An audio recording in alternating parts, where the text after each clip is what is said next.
Salam dostlar, salam əziz qardaş və bacılar. Necəsiz? Ümid edirəm ki, yaxşısınız. Və yaxud yaxşı olmağa neyinirsiniz, çalışırsınız. Ürəyiniz döyünür, gözünüz qaralır, başınız gicəllənir, boğazda koma var, kürək ağrıları, əl uyuşmaları, ayaq uyuşmaları, gözdə görmə. Əgər bu simptomlar sizdə də varsa, narahat olmayın, siz tək deyilsiniz. Belə insanlar milyonlarla var. Bu hipoxondriyadır mənim əzizlərim. Bugün sizinlə hipoxondriyadan danışacağıq inşallah. Hipoxondriya biz ona adətən ölüm qorxusu adlandırırıq. O tək ölüm qorxusu deyil, bu daha dərin məsələdir. Amma əslində bu simptomlar qorxulu deyil. Bu sadəcə siqnaldır. Beynin qorxudan yaratdığı siqnal. Bəs beyin niyə belə edir? Təbii ki, uşaqlıq dövründən qalan qəfil, qəza, ölüm xəbəri, yaxınlarının xəstəlikləri və ya yaxınlarından dəstək almayan insanlarda. Uşaqlıq dövründən qalır bu həmən o travmalar və sonu nə olur? Hipoxondriya. Beyin öyrənir ki, hər şey birdən-birə dəyişilə bilər. Hər şey birdən-birə buradaca bitə bilər. Beyin bu qorxu ilə yaşamaqdansa bədənə yönəldirir ki, bədən yoxlanıla bilir. Yəni bədəni kontrolda saxlamaq olur. Bir növ beyin özünü qorumağa çalışır. Əgər sən də bədənində bu hissləri hiss edirsənsə, bu ağrıları, bu simptomları hiss edirsənsə, sən tək deyilsən və anormal da deyilsən. Sadəcə uzun müddət qorxu içində qalmısan, tək qorxu içində yaşamısan. Bu qorxular sizin düşməniniz deyil. Bu bəlkə də illərdir susmuş ağrıların səsidir. Bir çoxlarınız da bunlarla tanışsınız artıq. Tanışlıq da azadlığın bir növ başlanğıcıdır mənim əzizlərim. Mən bilmirəm nəyə görə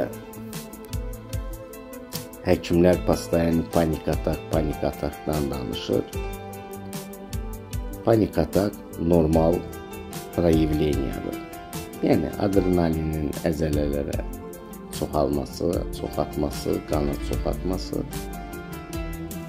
Elə bil ki, enerji yığırsınız, loğu dilində desək, bu harasa çıxmalıdır. Görürsünüz ki, bir yerdə otura bilmirsiniz, qaçırsınız o yana, qaçırsınız bu yana. Bir dənə panikli insan uzanıb rahat panikasını keçirdə bilməz, keçirmir. O enerjidir.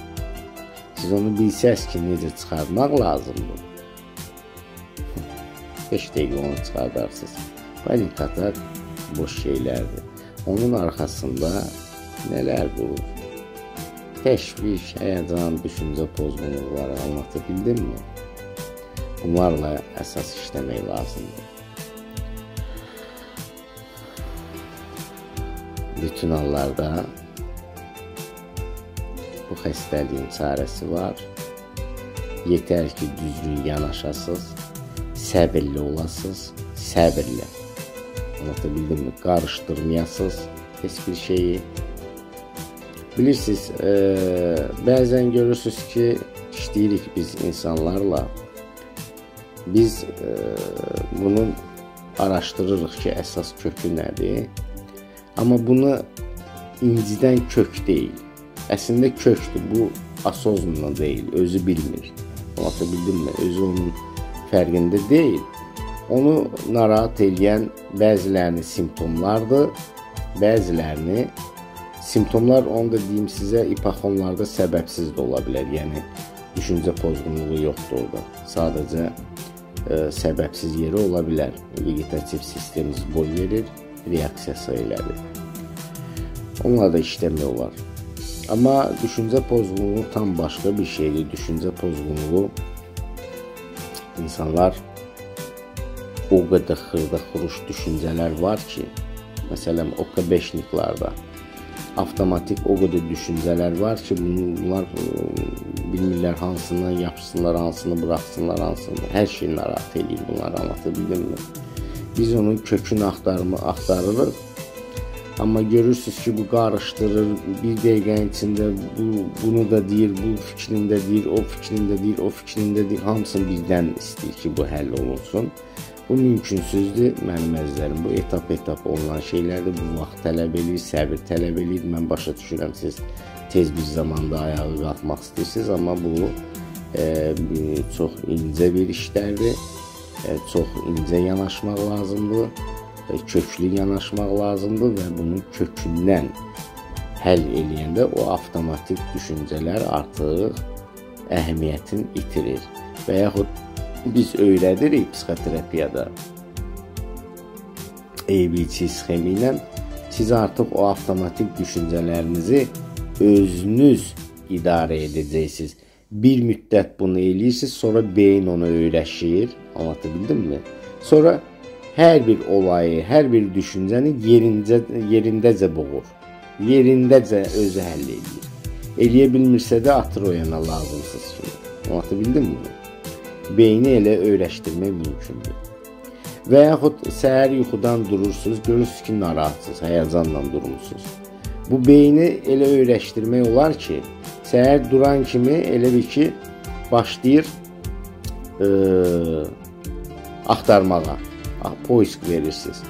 Poisk verir, yəni həyəcanın səbəbini tapırsınız. Beyni öyrəşdirmək olur elə. Daran bir dənə hardasa səbəb tapır. Məsələn, dünən olub, 5 gün qabaq olub, 1 ay qabaq olub, nəsə olub, yarımçıq. Açıq olub, açıq qalıb açıq deyə. Onu tapır və qoyur qabağa.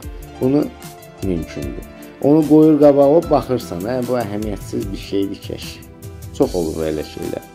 Bu əhəmiyyətsiz şeydir və yaxud bunu günləri həll eləməliyəm və yaxud 5 gün sonra həll eləməliyəm və yaxud mən bunu həll eləyə bilmərəm, bu mənə lazımdır, açıq uğurda açıqı da söndürürsən. Tamam mı? Bir daha həyəcan siqnalı olunmur.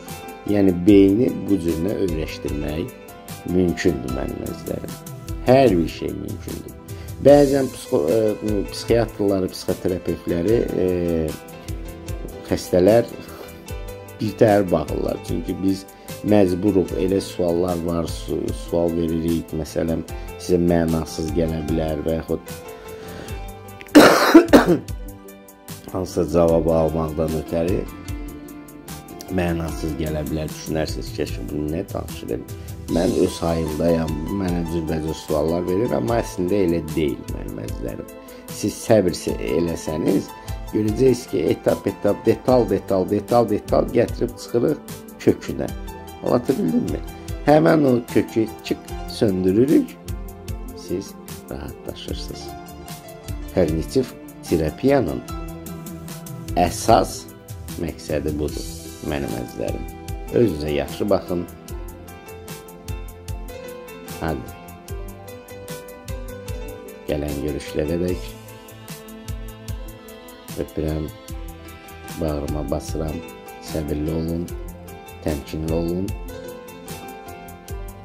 sağalacaqsınız inşallah. Bunu həmişə yadınızda saxlayın. Sağ olun, salamat qalın.